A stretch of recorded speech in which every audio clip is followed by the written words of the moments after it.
Hello everyone, and welcome to today's talk on unconvention. We will discuss how we might rely on, dismantle or reimagine conventions moving forward within academia. There's a Q&A option to the side of your screen, so please do leave your questions for our speakers, and we'll look back at them at the end of the conversation today. So before I begin by introducing our wonderful speakers, Prachee and I will quickly introduce ourselves. My name is Emma Sproat. I'm a graduate from Design for Art Direction, and I'm also an LCC student changemaker. I'll pass on to Prachee now. Hi, my name is Prachee Mashru, and I'm a second year media communication student, and I'm a changemaker at LCC as well. For background, for those of you who don't know a lot about the LCC Changemakers program, it's an initiative that creates the opportunity for students to play a sustained partnership role in curriculum and pedagogic development through the lenses of liberation and decolonization. Without further hesitation, I'm delighted to introduce our panel of speakers today, Lucy Panesar, Duna Sabri, and Zey Suka. Would our panel like to tell about themselves? Please do tell us a bit about yourselves. What is your background at LCC? What do you do? And what drives you in your work? Would you like to start, Lucy? Thank you. Yeah, sure. Hi. So yeah, thank you for the introduction. I'm Lucy Panesar, and I'm currently in the role of Progression and Attainment Project Manager for LCC specifically. But before that, I held a relatively similar role for the Teaching and Learning Exchange in High Holborn of UAL. And I've got a background in teaching on art and design courses going back to 2004. And I've also got a background in making socially engaged art, live art. I kind of put that to bed several years ago to concentrate on my work in educational development and educational research that's been concentrating very much so on addressing what's been historically known as the BME attainment gaps and other kind of indicators of racial injustice. And I was also involved in co-producing the first decolonising the arts curriculum zines for UAL, and that was a collaboration with the Arts SU, and that was a great honour. So I kind of work on a few projects currently at LCC. I kind of either manage or co-facilitate projects that are all helping to support students to progress and attain in their degree, in their time at LCC in different ways. Some of that is involving the liberation and decolonisation of the curriculum, as already said by Prachee. I train and I supervise the UAL Changemakers, so I have the pleasure of working with Emma and Prachee on a regular basis. And I also manage some other kind of projects that are a bit more behind the scenes, that are such as something called the Academic Progression Tool. That's a project that's helping to prioritise support to the students who most need that support in order to progress in their first year through their course at LCC. And I've also been running staff development programmes through the year and in the last month, specifically around anti-racism with Zey. Loads much more, and I'm doing all this alongside currently a PhD. I've just started a PhD. Emma will remember the day that I was having my interview and I was very nervous. I was convinced they wouldn't let me in. A victim of imposter syndrome, as many of us perhaps might share here. And that is in educational research, and I'm using that research to kind of think about specifically, or to support the work that I'm doing around racial justice, or towards racial justice and equity. And it's quite organic, so at the moment I'm kind of looking at specific things that I can speak a little bit about later under the kind of idea of conventions. But I'm really interested in this notion of, you know, what is conventional and unconventional, and the kind of boundaries that we might push, and how actually some things that start off as unconventional soon become conventional, and that's when they lose their power. So I'm really interested to speak a little bit about that today here. Thanks. Thank you so much, Lucy. I'll pass on now to Zey. Thank you. Hi, my name's Zey Suka. I'm an Associate Dean at the London College of Communication, with the responsibility of determining and influencing institutional practices that support students' progression, retention, and attainment. I've been teaching for over 25 years and kind of have experience in teaching and leadership, both at a higher education, but also further education institutions. And I've taught on a number of and developed a number of visual art modules across a variety of degree disciplines in several London-based higher education institutions. I'm an alumni of UAL. I did my foundation degree at CSM and then went on to the University of Westminster to complete a BA in social science and photography. I hold a master's in research, and I think my background in photography has shifted in the last few years to enable photography as a tool to engage marginalised voices through a project that I lead called Photo Voice at LCC, which is helping to encourage those marginalised voices to be heard in order to cultivate new ways of thinking and learning and seeing and collaborating. This practice has developed into my doctoral research, which focuses specifically on well-intended institutional policies and how that impacts on the minoritized cohorts within the arts education sector.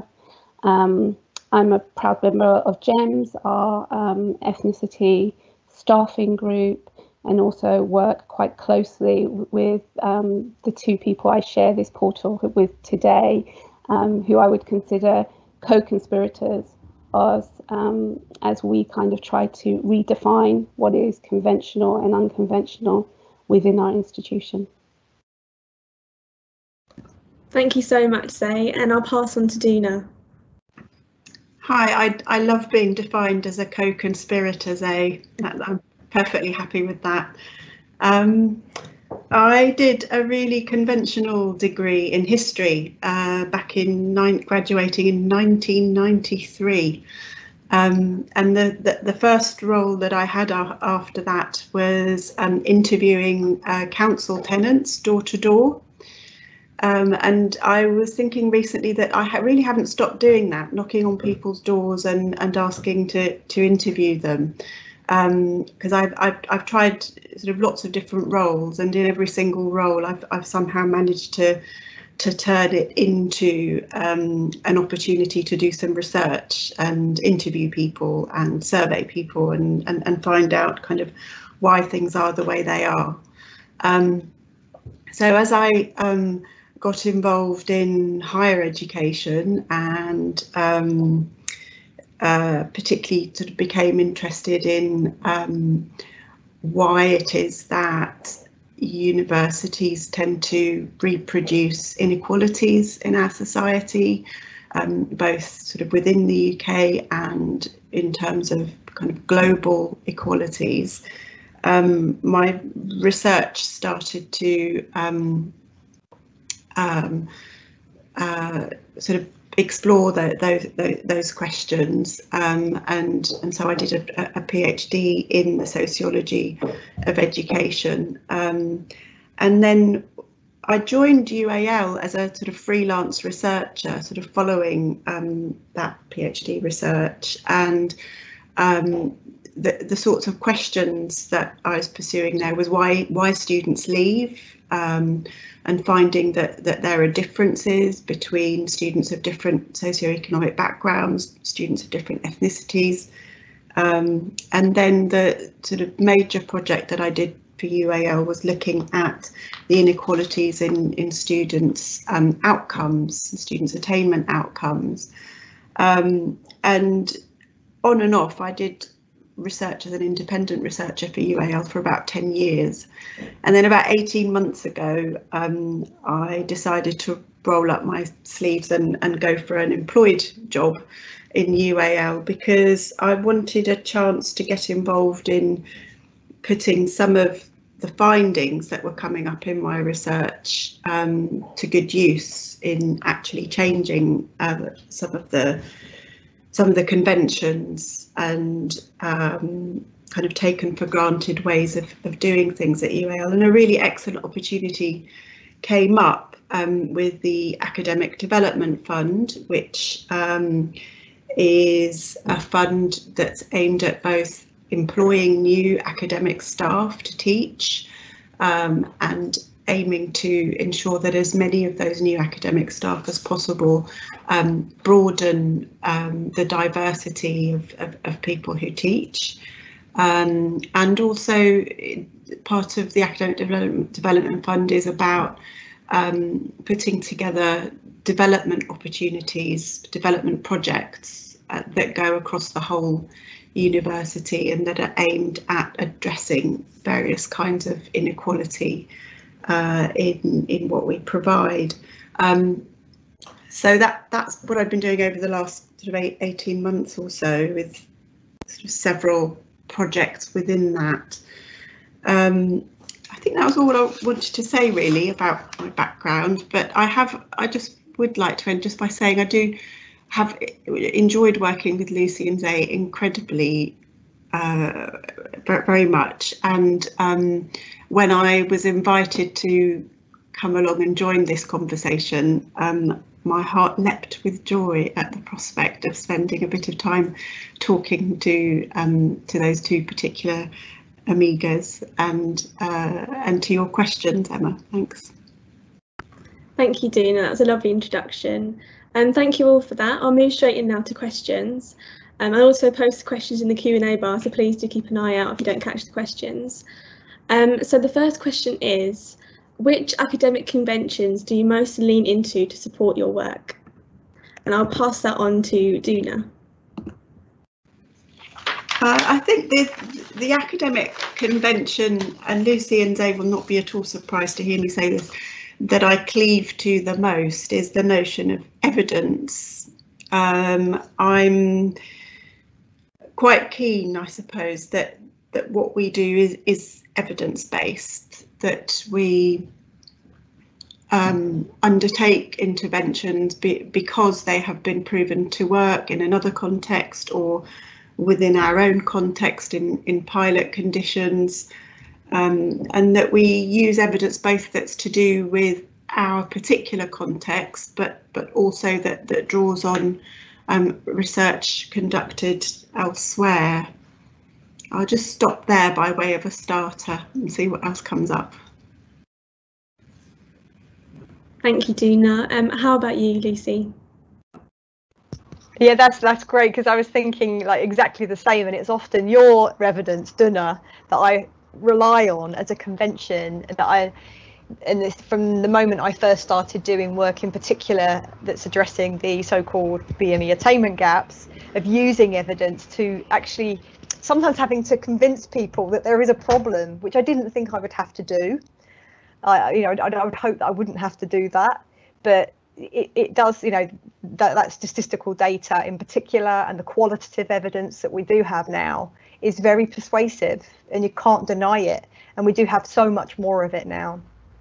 So I think, yeah, that's been really good, and across the sector as well, increasingly, and at the moment I'm really relying on that as well, in particular, like looking at that there is a lot of guidance in the sector about how we could tackle these things. It's the reason, like, why are we not taking bolder steps? So another thing that I was thinking about though with conventions, it's not that conventional outside of the arts academy to talk about yourself, but in an arts academy it's all about yourself. Artists are known for being quite self-indulgent really, and in my background of being a kind of an artist, that I wouldn't always make work about myself, but quite often I was in the work and it was quite often drawing upon my identity. So, and I found that I still have leaned on that convention a little bit, that kind of autobiography, and I suppose speaking to my lived experience in doing this work. And again, not always intentional, sometimes it just comes out, and sometimes that can be just as powerful or even more powerful than throwing some statistics at people to talk to these particular issues. Yeah. Thank you, Lucy, and I'll pass on to you, Zey.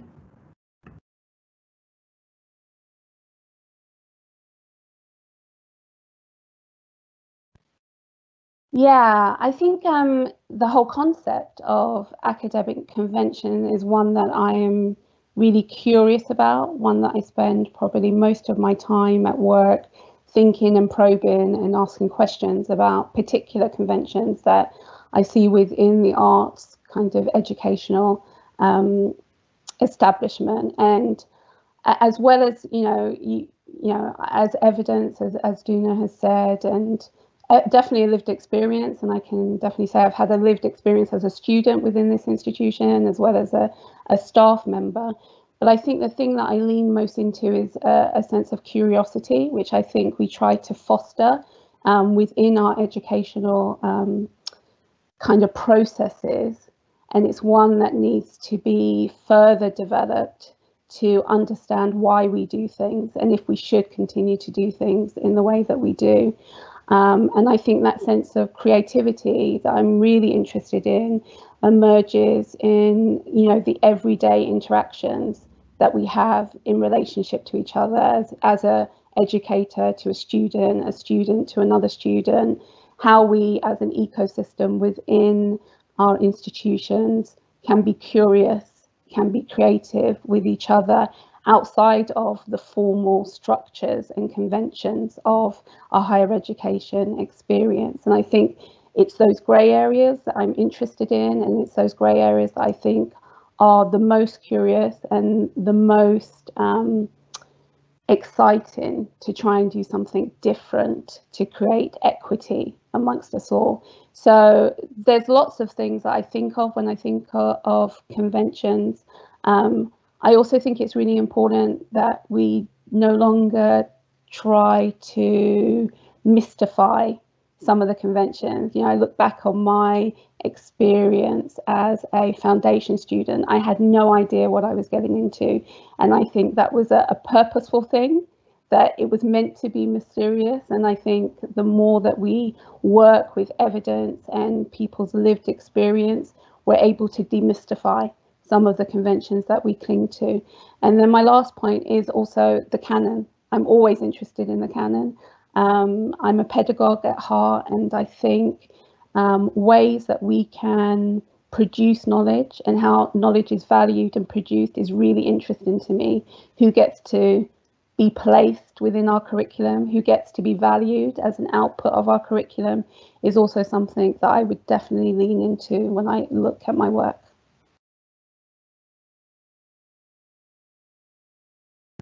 Thank you so much, Zey. I'll pass on to Prachee now. Great. Carrying on from what Zey just mentioned, what conventions do you think trouble you, or do you feel impede progress in terms of equality for staff and students? Zey, do you want to take that first? Yeah, sure. There's so much that troubles me. I think we live in a really troubled time, but a time of possibility. And I think it's really important that we acknowledge those two halves of real despair sometimes, but also the hope that this brings. I think the things that I am most troubled about probably is indifference. I think there's a lot to be outraged about right now. There's a lot of things that we can look at and make better and make different. And I think indifference stands in our way of progress. That, you know, I often think about, you know, how might we create these systems, a new system, a new convention, and structure that builds well-being in all of us, a safety, a caution, a shared power amongst us within our educational institution. And so I think people who step away from that and may appear indifferent or silent within those conversations, probably I find the most troubling. And then I go back to my answer to the first question. It makes me curious and makes me want to try and find out exactly what is going on. I think when we think about equity for staff and students, I often think about Toni Morrison and what she talks about, which is the purpose of inequality is to distract and tire us as a people. And it's also a bit to crush us. And I think why I'm troubled by indifference is that it is the opposite of what I think needs to happen, which is that we need to be in community with each other, that we need to build principled relationships with each other where we understand that my liberation is wrapped up in your liberation, in all our liberation. And so therefore we need to all be part of the conversation.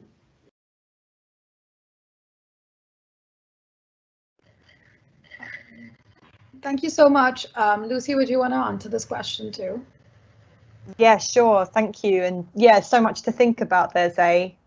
So much. And I'm kind of just thinking about, yeah, the indifference and silence and how, like, especially over the last months in the kind of work that we've been doing around anti-racism and the conversations we've had, it's been on the other end of the spectrum as well, about kind of the convention of feeling like you're supposed to say something, the convention of feeling like you need to have an automatic response, especially as academics, as liberal academics. You know, I think that's part of our downfall sometimes, of feeling maybe a kind of pride in that status and an expectation that you're supposed to say something. And something I heard in a bit of anti-racism training I attended at Sheffield was somebody saying that in this particular kind of work, we, and especially the people who are not those being oppressed by these current structures, need to listen twice as much as they intend to speak. And it's really stuck with me, that thought, because that is kind of almost unconventional to do that in the terms of the academic, especially if the kind of the historical position of the knowing one, the master, the what is it, the sage on the stage, you know, imparting their wisdom. And some of the work we've been doing with the Liberate the Curriculum and has really been challenging a lot of those conventions, trying to think about those hierarchies of I'm the academic, I know, and I choose what defines this curriculum and what is the canon and what is the key texts and artists to look at, and then the student on the receiving end of that, and then the librarian sat in the middle, just kind of, you know, with no power, just administrating their wishes.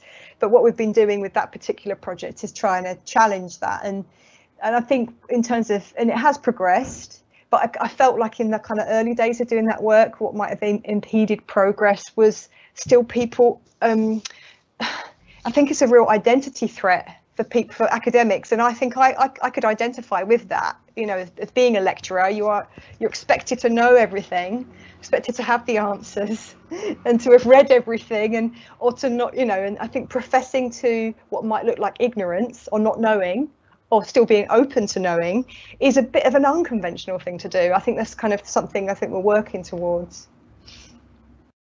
Yeah, that's what I've been thinking about in relation to that. Yeah, we've had a lot of conversations about this in the past month as well. Duna, do you want to come in and answer as well? Sure. I think every convention that we've mentioned has a kind of shadow side, and you know, I agree with much of what Lucy and Zey have just said in terms of the curiosity that we need to engender, and the kind of sadness that sometimes its absence, for example.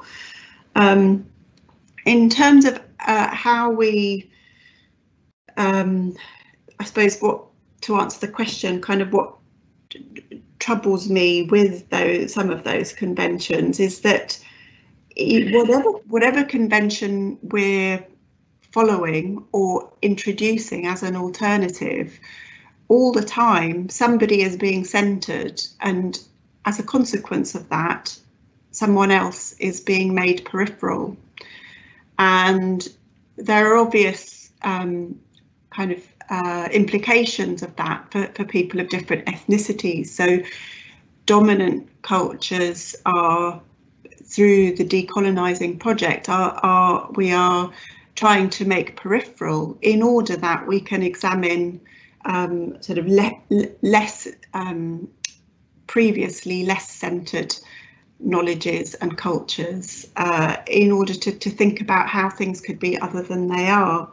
And I think there are sort of personal, professional implications to decentering, and we need, as a community, if we really are going to have a kind of mutual liberation, we need to think about what that means for us, and we need to think about what it feels like to step back and have less resources devoted to some aspects of the curriculum. For example, I'm not saying it's just about curricula, but if we take that as an example, it means buying less books about, say, the French Revolution, and more books about, I don't know, the impact of colonialism in China on art and design, or so it does mean a shift in resource, and it does mean a shift in the way that we value things. So every time we draw up a new convention or a new way of doing things, we are in fact having quite profound impacts on how people think about themselves as professionals and as academics. I think there's a dark side to the idea of evidence as well, which I find myself being really quite kind of fundamentalist about it, about evidence. But when you look at evidence in relation to almost anything, you really have to start kind of questioning how socially specific and historically specific and culturally specific evidence is. So, for example, if we look at the statistics that we so often refer to with respect to inequality, and just in constructing those, we're making categories. We're categorising people as BAME, as Black and minority ethnic students, for example, and within that we have particular categories for ethnicity, and all of that is in some ways a colonial project, because it seeks to sort of place labels on people and pigeonhole them and draw boundaries that may not actually correspond to lived experiences. We also have a category of a good degree, so a first class degree or an upper second class degree is classed as a good degree, and who decided that was the case? So we make judgments about students' attainment according to whether they have achieved a first or upper second class degree. So all the time we're making categorisations, and I think the work of making categorisations is necessary, but it's always value laden, and it's always it always has power implications, and I think a convention that we need to perhaps establish more systematically is examining kind of what those assumptions might be as we categorise and organise the way we look at things. Thank you so much, Duna. As you mentioned, thinking about power implications within academia, it brings us nicely onto our next question, actually, which is in regards to a conversation about sustainability, reform or invention, where do you think efforts should be placed to get closer to a truly inclusive, anti-racist and equitable learning experience? I'll pass this on to Lucy to start. Thank you. And I had prepared something to say, but you never know in these conversations how things are going to develop. And it's developing in directions that, are kind of beyond what I've thought about. And it's fantastic to think about this in such a complex way, and especially about what you're saying, Duna, around about evidence and its darker side, or the way that it can be skewed or representative or reinforcing the kind of things that we're trying to challenge in the first place. So I think, with a conversation about sustainability, reform or invention, efforts to be closer to a truly inclusive, anti-racist. Something I was going to mention earlier that I didn't kind of bring up, which kind of coming back to this idea of what are the conventions that impede or that we lean on, has kind of got me reflecting on the role of activism, the conventions within activism, of kind of pushing us beyond some of the bureaucratic conventions that we rely upon within the institution for kind of purposes of democracy and kind of being sensible and rational, and getting people involved. But they can be very slow, and they can be very stale, and they can be very reductive, those processes. And I'm thinking, you know, in terms of what might get us closer to where we want to be, I kind of think about what has got us closer to where we are now.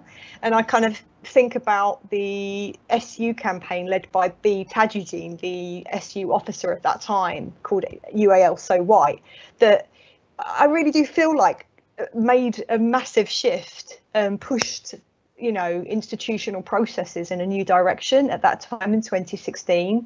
And then I kind of think about the recent petition that was signed by, I think, over 10,000 people, the change.org, again kind of led by an SU officer, Anita, and thinking about the role that activism and the conventions within activism for pushing organisations, holding institutions to account. And this isn't just, UL is not unique in this. Every institution is being held to account by the people who are signing up for the experience.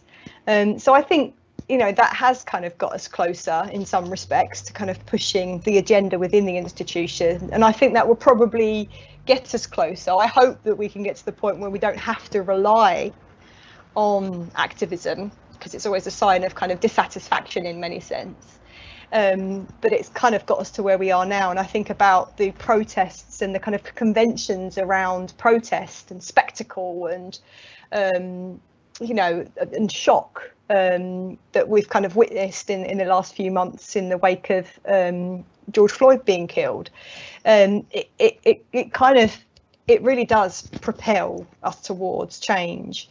And you know, so I think some kind of elements of reform or reinvention are inevitably being prompted, and I think will hopefully get us a bit closer to where we really want to be as a kind of decolonised institution. But I think, as we've kind of alluded to before, and I've heard a lot when I kind of in some of the literature and discussions I've had around decolonising the academy, you know, we don't really know what that might look like as an end result, because the academy itself, the whole fundamental makeup and genetics of the institution that we're talking about, like with the way that we award degrees and categorise ourselves and classify and allow people to come in or out, is itself a product of colonialism and Western kind of ideas around knowledge. So yeah, it's an interesting thing to think about what that truly inclusive place might be like, or at least a truly decolonised place might be like, which may or may not be the same thing. Yeah, there you go. Yeah, that's all for now. Thank you, Lucy. I'll pass this on to Zey now. Yeah, I think, you know, you bring up so many interesting points, Lucy, and, you know, not to be like a resounding gong, but I bring it back to community and relationships. And I think about the people that, you know, I respect in this world and throughout history, in my own life, in my family, the people who are active in this work. You know, I think of, you know, the people that Lucy's mentioned, but also Shades Noir and, you know, the work of Aisha Richards, Anita Israel. You know, there are so many people that I kind of look towards. And I think the exciting thing about their work is that they are just making it, right? They're making the work. So they're making the road while they're walking or running or wheelchairing or crawling on the road that they're trying to make. And so there isn't a really clear way forward, although I think we all have in our mind what can be achieved and the opportunity that this brings to us. And I think we're all different, as Lucy says, you know, we all have different levels of endurance and abilities, and that is so true. But we also find strength in community, because it is the opposite of what the capitalist neoliberal society tells us, which is you need to be the one, there needs to be a centre, and if you're not the centre, then you are disadvantaged. And I think that whole conversation about why is there a centre is really interesting, and I think there are some really practical things that excite me that are going on in LCC, where, you know, course teams and course leaders have really thought about students and their prior knowledge and how that is valued, how that is brought into the curriculum, and how we can see their personal experience as of value. I kind of 30 years ago did my degree when it was not conventional to do any type of me research, where you were not allowed, you know, as a Black woman, I was told I had to leave that, you know, somewhere else, preferably at home, and come into a world that was very Swiss-centric in its conventions and in its canons. You know, and I think that building of the road, we've come so far, but there's so much further that we can do. I think with students, that students are partners, and I see them as partners. That's part of why we have invested in the Changemakers, that there needs to be an ecosystem of partnership within us to really try and benefit all of us in these conversations. Ultimately, you know, I go back to, you know, Paulo Freire in the 1970s and how he conceived critical consciousness, you know, as he worked with adult labourers in Brazil, and, you know, his sense of what that cycle would be like of change, of critical consciousness, always stays with me, because it's about how you gain knowledge about what's going on in the structures that we have all created and are all complicit in, and why inequality has been sustained, and for how long it's been sustained for. So that sense of critical analysis, but also his drive to develop a sense of power and capability. And I think that's what is quite key at LCC, that we have a sense of agency, that we think we can change it, so we will change it, we will build that road. And ultimately, it's about a commitment to taking action against the oppressive conditions. And so that critical action, though course leaders that I see and courses that I see who are taking those actions to bring in their student body, to work in partnership, to be in community, to make mistakes, you know, as Lucy said, to speak and be able to be checked and be like, okay, what I said was wrong, and I can develop that, I can change that. All of those things upset the natural conventions that I see so solidly within our institution sometimes. And so I think for me, one of the things that I also think about is how do you hold an institution, and we are the institution, but how do you hold us accountable for the wrongdoings, and yet be able to stay in touch with the humanity of each individual, and to believe that the individual has the capacity to be transformed. And Bell Hooks talks a lot about this, and I really love the way that she puts it about looking for the humanity in the inhumane, because when you think about some of these inequalities, they are completely inhumane, but we've got to look for the human side of it.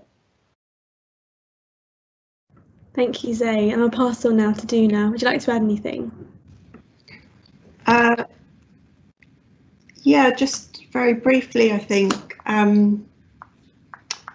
I think, Zey, when you talk about looking for the humanity in what in what is taking place, even when it's kind of oppressive, I think that speaks to quite a lot of situations where a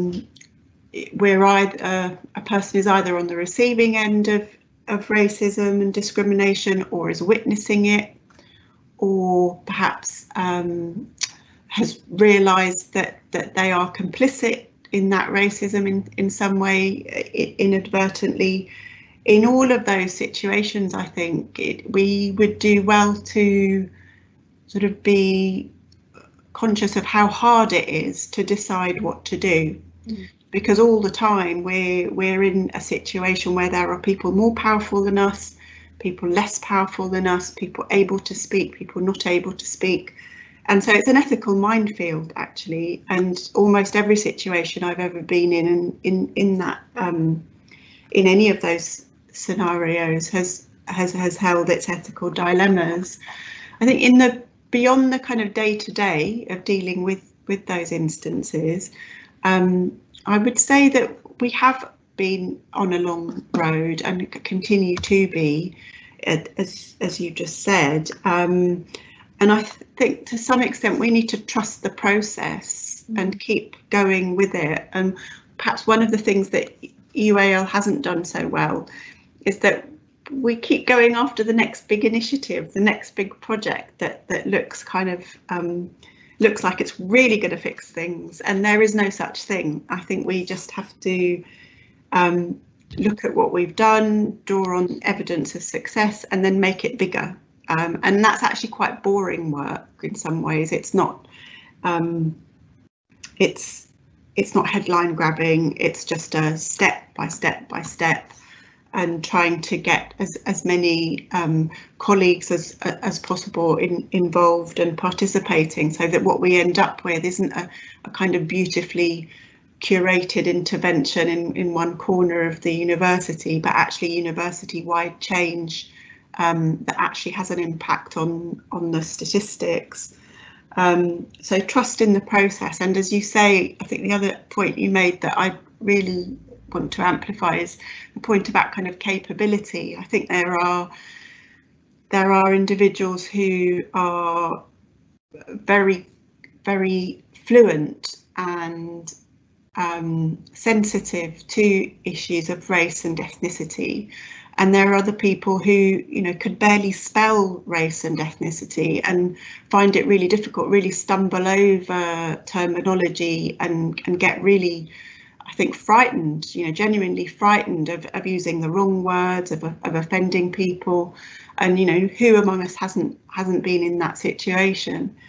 And so that those opportunities to build capacity, I think, to be able to have those conversations within course teams and across the universities, something that I'd really like to sort of focus on over the next few years.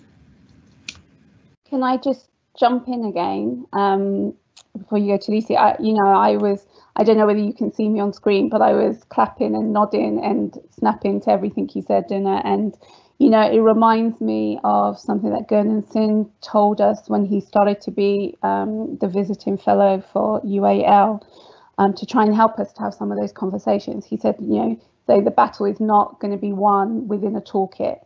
You know, it is about those conversations. And I think it's not about those outcomes that you said that we can craft so beautifully, but then have so little impact if we're not really speaking to each other on that individual basis and really learning from each other's mistakes as well as each other's successes. I think there has to be a level playing field where success and failure can be seen for what they are, which is possibilities to do better and be better for ourselves and for our students.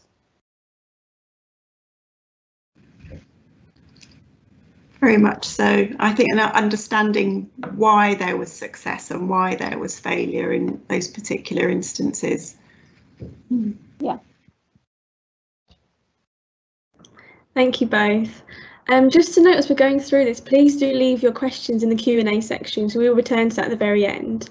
There's a few questions coming through, so we'll pop back to those when we finish these few questions now.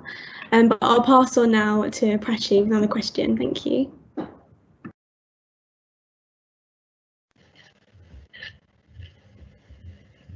Hi, so we've already asked a bunch of amazing questions and there's so much to think about. But I was wondering if there are any other actions and behaviors staff and students can begin adopting to help diversify academia, structural and personal.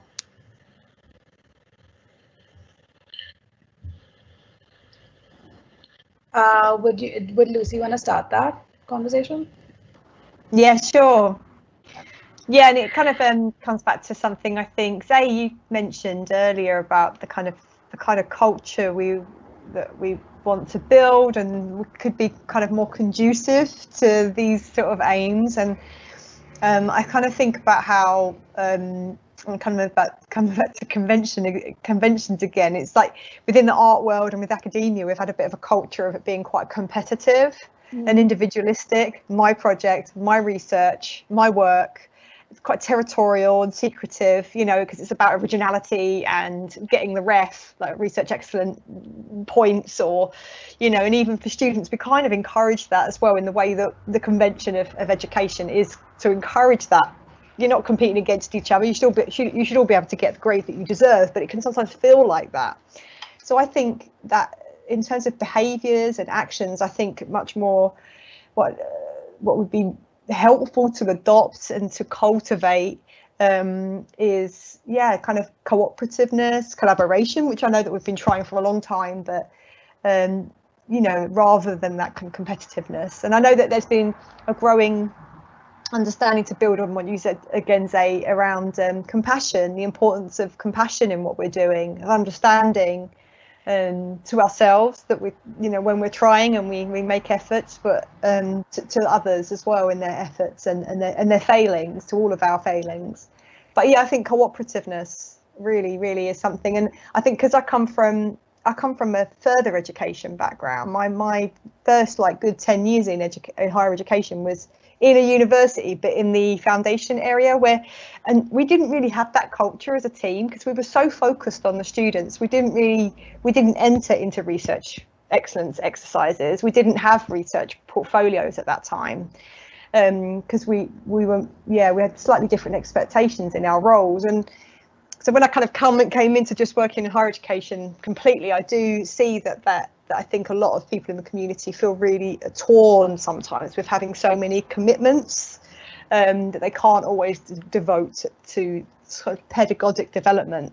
So I think that isn't something that necessarily individuals can, but I think also the structures of the academy need to shift to enable that as well, you know, so that we kind of value cooperativeness as much as we would individual success and achievement.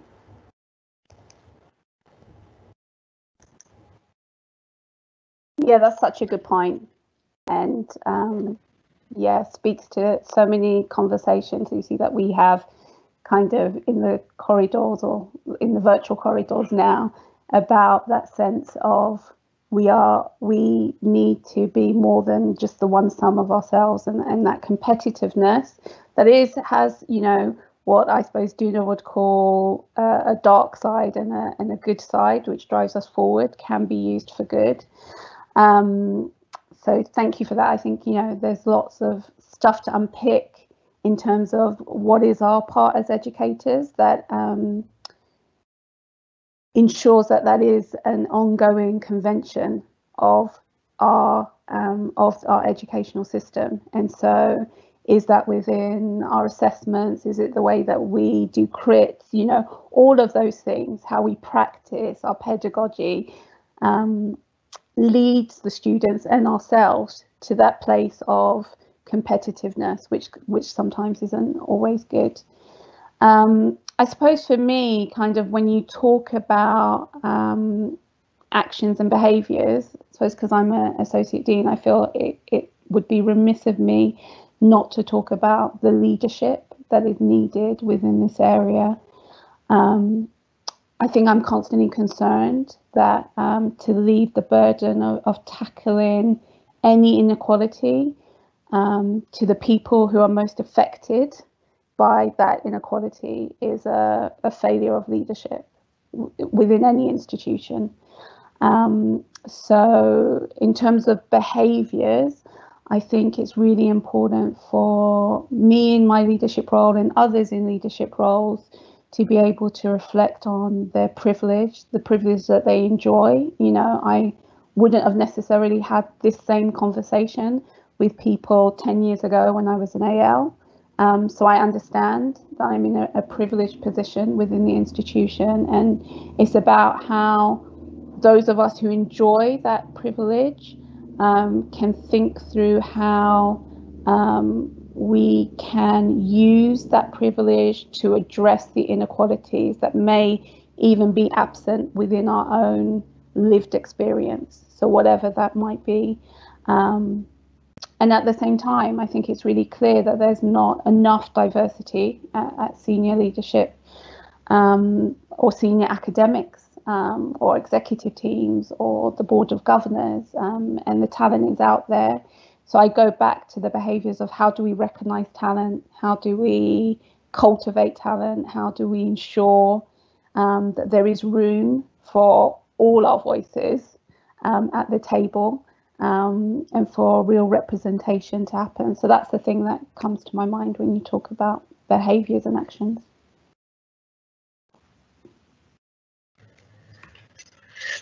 Yeah, there's definitely a lot there as well. As you said, I think a lot of it comes from our lived experiences, and that's something that we constantly need to figure out how to address in academia. Duna, would you like to add to this? Yeah, I think the competitiveness is a really interesting one, because we do promote it in the way that some courses are taught, and it's promoted in the way that the way the colleges are set up with similar courses in different colleges. So the kind of potential for competitiveness is structural. We build it into our practices, and all the time we're also saying that we want to be collaborative, and we want people to be able to work in teams and across boundaries and in a cross-disciplinary way to problem solve, because there's not actually that many workplaces where those skills are not more highly valued than competitiveness. And it's worth just kind of reflecting on the fact that kind of educational psychologists would understand competitive behaviour as being all about comparing people to each other, whereas collaborative endeavours are all about saying, what can I contribute to this task? What are the different qualities, the different skills, the different contributions, and what is it about this task that's actually interesting and exciting? So it's task focused rather than people focused. And I think that's just worth reiterating, because it kind of cuts against the grain of one of those conventions of art and design practice, Lucy, that you referred to right at the start of this conversation, namely that art and design, artistic practice, is all about bringing something of yourself into your work. You know, we praise students for bringing themselves into their work, and so there are tensions here between the idea of kind of suppressing the self a bit in order to collaborate, versus identity politics and bringing yourself into your work. I think I don't have an answer to that. It's just, I think, a tension that's worth sort of reflecting on. And a kind of second point I wanted to make was more directly answering the question about actions and behaviours that we might wish to think about. And I think that one of the conditions that I found myself sort of reflecting on in the wake of Black Lives Matter is the extent to which we are all capable of acting in raced and gendered ways, that we are also witnesses sometimes to unfair behaviours and discriminatory behaviours, and we're also sometimes on the receiving end. And I think there's a value in kind of accepting that all of those possibilities are there all the time, for people of all ethnicities, for people of all cultural backgrounds, and all sort of genders. And I think once we accept that, then it becomes easier to resist the temptation to grandstand, to kind of moralise, or to lack that curiosity about why somebody might have behaved in the way that they did. So if I had to sort of point to a particular convention, I think it would be just an acceptance that you don't kind of become somehow immune from racist behaviour ever. We are all situated, we are all products of how we were brought up, of who we are, in terms of the colour of our skin, in terms of the culture of our parents and ourselves and our friends. And that means that we are never able to empathise universally and equally well with everybody all of the time. It really comes down to what Zey has talked about in the curiosity. It's the questioning and wanting to understand that which we don't understand. Yeah, and I'd like to jump in. I mean, not to out anybody on the panel, but so I'll speak for myself. I think there's definitely times where I have felt and do continue to feel like an imposter. And that sense of competitiveness that surrounds sometimes our academic conventions forces you not to admit to that. It forces you not to fess up and say, actually, I'm out of my depth. And some of the things that Lucy spoke about, like, I don't know. You know, people are looking at me wanting an answer and I just don't know. And I think there's something about what you said, Duna, that made me think about a sense of humility or cultural humility, or how do we come to this work as ourselves, knowing that there needs to be a process of unlearning. And that's a very individual thing that right now I think we don't necessarily have the language to fess up to confess to. But we need to be able, as you said, to kind of recognize, you know, okay, that view that I hold is problematic, and be able to give that some space and listen to other people's views, and make effort to educate ourselves, and take time to do that rather than just grandstanding, as you said. That does take space and a real reflection, a self-reflection, before we're able to adopt new ways of thinking. And I think that process of kind of unlearning and understanding and making that a growth process in itself, a convention, would move our behaviours along and our actions quite quickly. If we could have that as a convention, that I do need to unlearn some stuff, and that this is growth and that's okay, I think would move us along the road quite quickly. Yeah, thank you so much for what both of you said. Zainab, I completely agree. I think as a change maker as well, a lot of what we are trying to do, like what I've personally understood, is that I constantly have to understand that there's growth for everything. Like there's no way I am aware of all situations that everyone's in. So the unlearning process, as you said, would be quite a convention if it became one. Emma, do you want to come in for the next question? Absolutely. Yeah, so reflecting on what Zey just said, in regards to recognising problematic views both personally and systematically, and also the lack of awareness we may have. How do you feel about setting yourself goals for the future term in 2021? And do you feel like UAL needs to set goals also for future term approaching? And I'll go back to Lucy on that one. Okay, thank you. Yeah. Wow.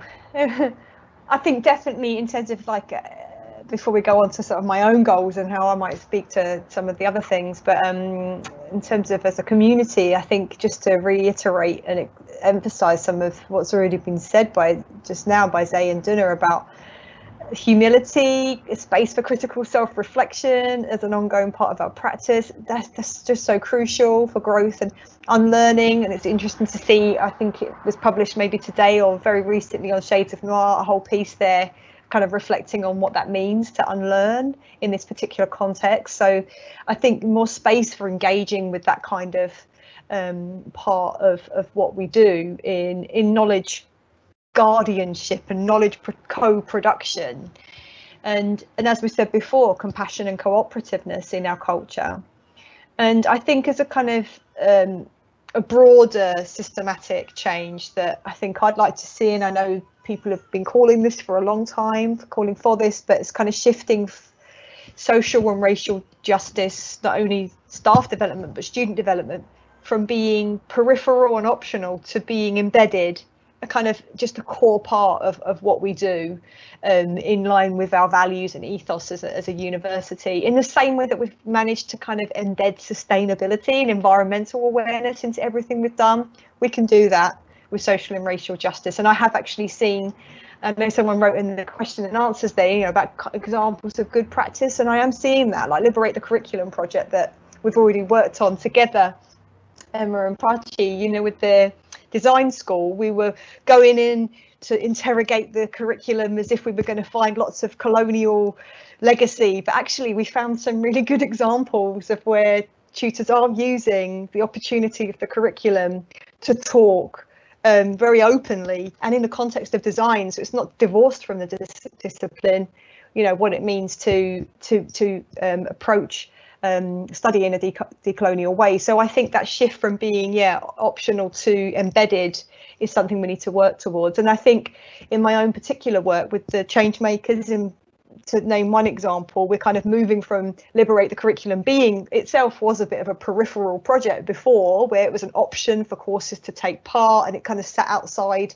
of course time. We're kind of moving into core quality processes at the university by involving Changemakers systematically in course reapprovals. This is when new courses get validated and when existing courses get reapproved. It's an opportunity for change to be made, very systematic and very formalised process that every course has to go to. So I think that's kind of one way that we can start doing that. And another exciting project that we started working on this year, all during lockdown, it was remarkable that we managed to kind of get this to happen still, was a collaboration with Wikipedia, and kind of thinking about how not only as kind of agents of decolonisation we can go in and point to where there's an omission or an oversight or a lack of representation, but we can also become editors and creators of sources to raise the profile of underrepresented artists. So the work that we're hopefully going to carry on, or we plan to carry on doing with Wikipedia,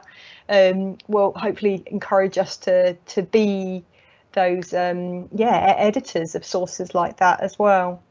Another thing to kind of mention, which I haven't mentioned already, is something I'm looking increasingly into for my doctorate study, and now as part of a task and finish group for the university, is kind of our understanding of positive action, the legal entitlement and limitations that we have around that in terms of regulation, but also, and it kind of comes back to convention of what we might think we can do, what are we scared of doing, what are the negative or the perceived negative consequences of redistributing or distributing resource in a very particular way.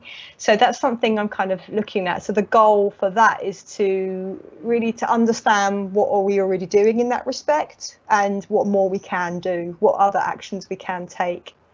Yes, that's kind of two examples from me. Thank you, Lucy. I'll pass it on to Duna now.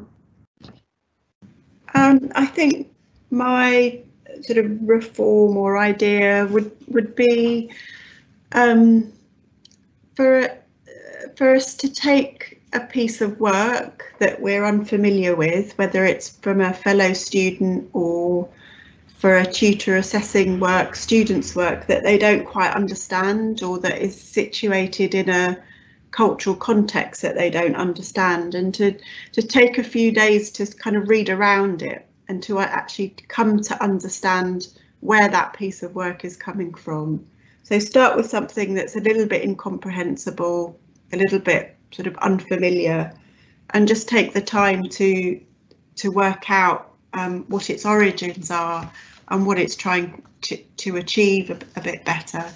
I think if we could have, if I had a magic wand, that'd be a few days leave for members of staff, or a reading week for students to take a fellow student's work and just really look at where it comes from. And I think there's both a benefit in broadening our kind of horizons in terms of what we find out about that particular piece of work, but it's also exercising a muscle. It's exercising that curiosity muscle and working out how we go from a position of strangeness and unfamiliarity and incomprehensibility to one of sort of understanding and appreciation, and being able to actually ask questions in a way that we're confident isn't going to offend, or if it is going to offend, that we can do that and get past it into a sort of meaningful conversation.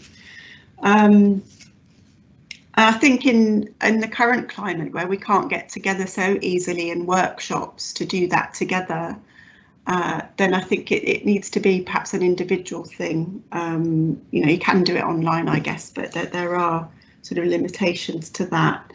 And the goal, you asked us for our sort of personal goals, and mine are a bit predictable, I think. So I work with Lucy and Zey and others around the university in a project that's designed to develop the way we do formative feedback and the way tutors set up formative feedback and integrate it into their courses. And my goal next year, I think, is to do that project a bit differently, to do it in a more kind of detailed way, where we really get to understand the conventions around it and why it works when it works and why it doesn't when it doesn't work. And that we also do that in contexts where it really matters, where the numbers are big, you know, in big units, where we can really have an impact on students' attainment and on the distribution of those meaningful conversations that students have with tutors. Now, Lucy may well be yawning her head off at this point because she's heard me say this so many times, but I think, you know, in terms of us continuing to work on one thing that we know is evidence-based and really taking it to its logical conclusion, for me it has got to be the distribution of those conversations between students and tutors, both the capacity of students to recognise the value of those conversations and to seek them out, and also for tutors to recognise that when they give time to these conversations, that is a massive ladder in terms of students' development and learning, their intellectual and creative development and learning. And the other goal that I would like to continue to pursue is to do with the recruitment of academic staff. So some of you may know, others may not, that we through a sort of positive action campaign, which was building on the work of Shades of Noir and Teaching Within, and on other people's work as well. We recruited about 60 new academic staff last year, and 50% of those were of Black and minority ethnic origin. But the work now is to actually make sure that all of those staff can give of their best, and that relies on course teams being able to operate as diverse teams and being places where that bring environments that bring out the best in those individual professional staff. Because if we can create course environments or maintain, in fact, course team environments that are nurturing and that make the most of their diversity, then that presents us with the best possible platform to give of our best to students as well. I love that. I really do. And I think it's probably a testimony to the way that we work, because I can, honestly say that your goals, both of you, are my goals. Not to try and get out of the question myself, but definitely are my goals. And I think my goal is simple, is to try and create space for a lot of this good work to happen. I often, think about the work that we do amongst the three of us and how much richer it could be if there was more space given, and what needs to go in our conventions. Maybe some managerial processes need to go to create that space. And yeah, I think my goal is to create space for this dialogue. One of the things that I definitely, moving forward next year, I'm thinking about is, that development of curriculum intervention, and what does that actually look like in the context of professional autonomy and disciplinary inertia, and also personal risk and vulnerability, and how we can share vulnerability and risk and power within our institution to make some of those really great initiatives that you've both spoken about happen. The other thing that I've considered is, does social justice, should that be a part of an outcome of an arts higher education curriculum at LCC? I think it absolutely should. So my goal is about working out how to make that happen, how to ensure that is not just lip service, but part of our teaching and pedagogy DNA, and that the conversations that we have managed to have online this week, this month, especially with our strand of anti-racism staff development, how do those conversations not go to waste? And for me, that is about space. It's about creating new spaces where new voices can be heard and new voices can join in and feel as though we can all participate in a collective goal to try and make things more equitable. Thank you so much, Zey, and also some amazing answers to those questions. Kind of how we look and think about opening up conversations between tutors and students, and tackling that vulnerability and uncomfortability, as you've mentioned, is a massive goal and a massive thing we should look forward to and look towards building upon as we approach the new term in September. I'd like now to open up to the viewers watching and to the Q&A section. So please do ask whatever you'd like in that section of the Q&A.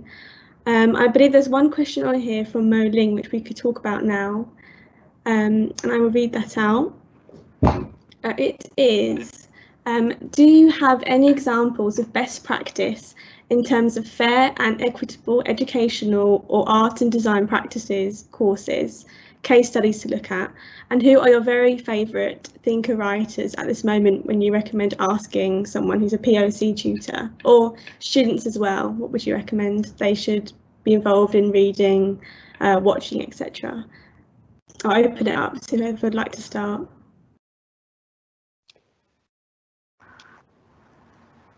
Hi.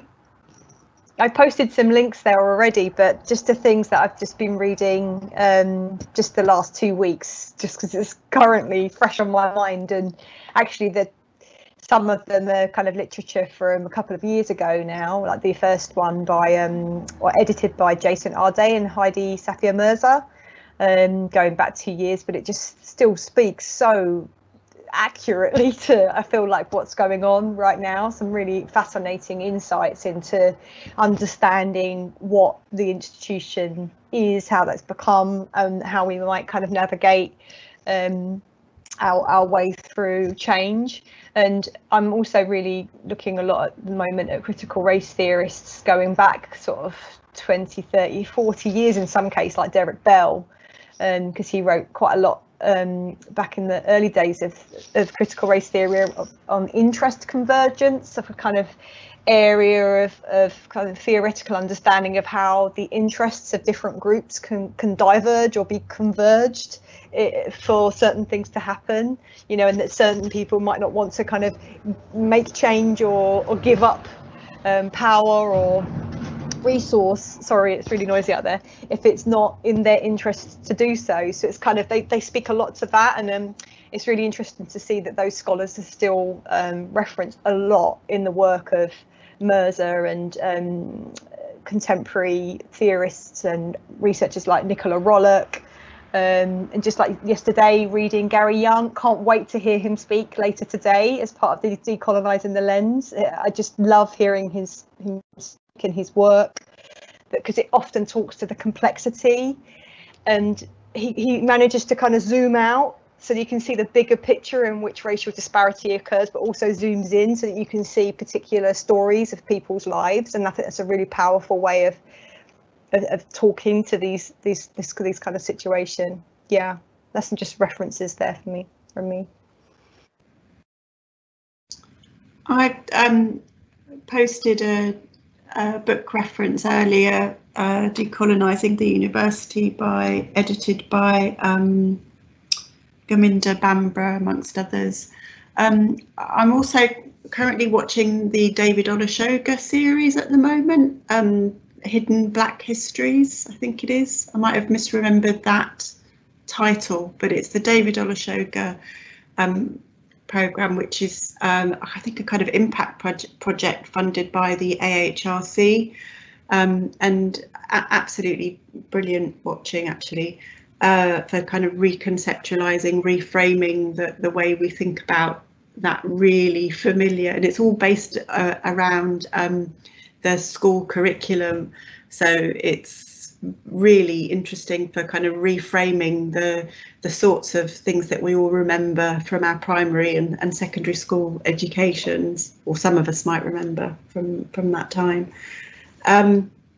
In terms of kind of case studies or practical examples, I think this is such an important and brilliant question. It should always be asked as a standard thing, because I think we can all get a bit too abstract sometimes.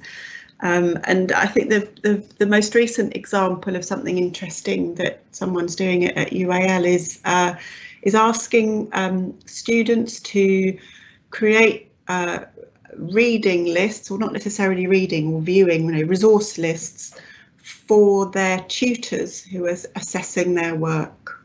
So getting students to both situate their work in the context of other people's work and thinking, but also saying to tutors, of course you don't know everything there is to know that will inform you about this thing that I've made, but here's a start. Here's how you can become better situated to understand what I'm trying to do, to understand my creative intention.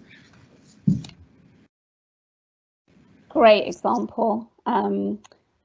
I would always kind of point to, sorry, I think I've lost my camera, point to Shades Noir kind of website. They have just such an array of interesting articles and case studies that are situated within arts and design pedagogy, as you know.